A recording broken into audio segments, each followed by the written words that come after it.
Mula sa Radyo 98.1 IFM, hati sa inyong kwentong pag-ibig, sakripisyo at pangarap.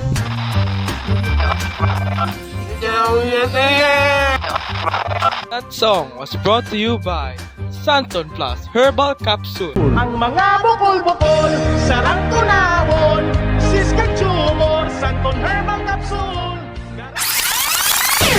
Sa isang simpleng tahanan, mag-asawang Joanna at Carlo ang magkasamang humaharap sa hirap ng buhay. Al, nandito na ako. Eto. Pasensya na, ito lang nakayanan ng budget ko. Nadidak na naman kasi yung utang ko nung una. Minga ka muna. Pagod ka na Maraming salamat, Mala. Huwag kang mag-alala. Tutulungan din kita. Ma, Pa, may babayarin pala kami sa school. Ako rin po, Ma. Meron. Ako rin po, ma. May field trip po kasi kami. Sige mga anak, ako nang bahala sa inyo. Mukhang mapapadoble kayod talaga ako nito. Sinasabi ko sa iyo, huwag mong i-overwork ang sarili mo. Bakit nakatulala ka dyan? Ikaw lang kasi ang nagtratrabaho, tapos ang dami pang babayaran. Pagod na pagod ka na, mahal. Okay lang yan, mahal. Sadyang hindi na talaga sapat ang kinikita ko. Kaya kailangan ko nang magdoble trabaho. Uy, Jo, ikaw pala yan. Napatawag ka. O ate, kamusta na kayo dyan sa Canada? Okay lang naman. Kayo dyan, kamusta na kayo? Eto, mahirap ang buhay. Nag-aalala ako sa asawa ko. Doble na kasi yung trabaho niya. Ay, ganun ba? Gusto mo magtrabaho na lang dito sa abroad? Mabait amo ko. Siguradong matutulungan mo pamilya mo. Hala, talaga ba? Sige na, nag-usap na lang muna kayo tungkol doon ng asawa mo. Mahal, okay lang ba sa'yo mag-abroad ako? Mahal, ang layo-layo nun. Sigurado ka ba dyan? Alam ko, kakayanin ko naman to para sa atin. Pasensya na talaga, mahal ah. Hindi talaga sapat ang kinikita ko dito. Huwag kang mag-alala. Magtutulungan naman tayo para sa kinabukasan nila. Basta, mag-ingat ka doon, okay? Opo. Mga anak, may sasabihin mo na si Mama sa inyo. Ano yun, Ma? Napagdesisyonan ko na mag-abroad na lang. Ha? Bakit po?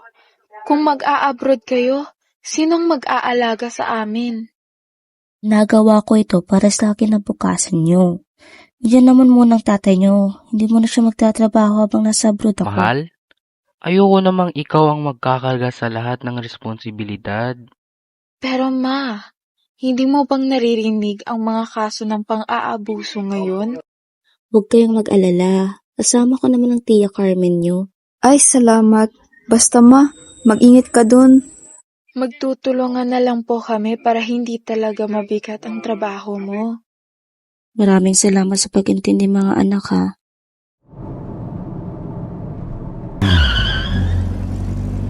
O siya, mauna na ako ha. Ingat ka, Ma. I love you Ingat po. ka po, Ma. Ingat ka, ma. I love you po. I love you.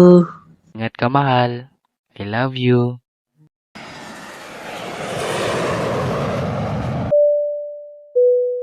Uy, Jo, nandito ka na pala. Halika na, ipakilala na kita sa amo ko. O siya, tara na. Nice to meet you, ma'am. Welcome to Canada. I am pleased that your sister recruited you here in our humble home. We will take care of you, and I hope you will take care of us as well.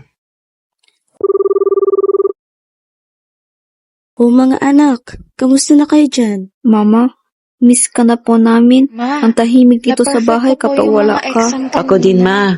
Nagka-honor na ako. Ay talaga naman, proud talaga ako sa inyo. Saan yung tatay nyo? Nagkaon na kalab. Oo, tapos na. Wow, ang ganda mo naman dyan. Ay, nambola pa. Alam mo ba, sobrang bait ng amo ko. Puti, huwag mo i-overwork sarili mo ha. Isipin mo rin ang kalusugan mo. Opo, mahal. Huwag kang mag-alala. Ikaw din dyan tsaka yung mga bata.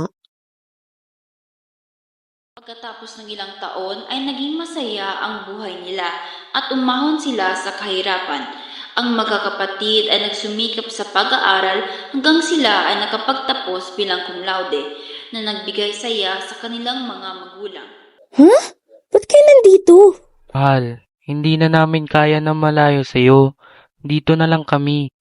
Tama na po ang pagtatrabaho dyan. Ang sakripisyo ng isang magulang ay walang kapantay. Hindi pera o gamit ang sukatan ng pagmamahal, kundi ang oras, pag-unawa at pagkakaisa ng pamilya.